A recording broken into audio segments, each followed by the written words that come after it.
העמק עזר מבטי, ניסה לגבהים שכמותם לא פגש, צמרות העצים נופפו לשלום והשמש חיבקה. השלג הצח ממלא הנהר בשירה ללא עצירה, וללחן עיבוד מיוחד ציפורים ופרה. זו קינה שנכתבה לשלווה.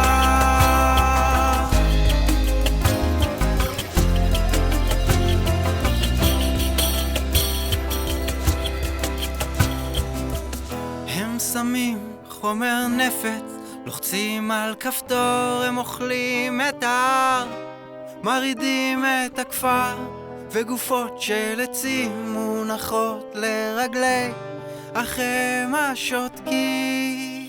והשלג הצח במוקדם והרס יבולים ושדות, הלבן הבוהק מכסה את ראשי הפסגות, הקודרות שאומרות אל תפגוד בשלווה.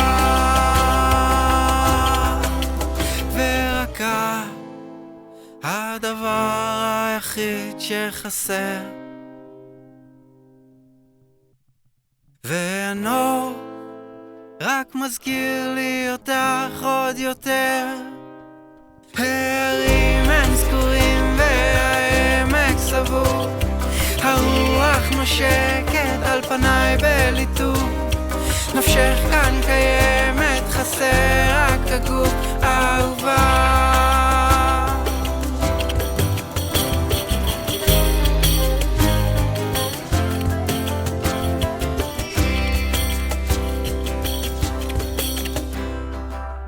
מחיקו של העמק קשה לי לצאת, אך כבר קר פה נורא.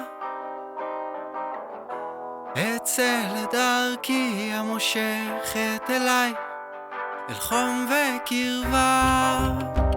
השלג הצח ממלא הנהר בשירה ללא עצירה, וללחן עיבוד מיוחד ציפורים ופרה. זו קינה שנכתבה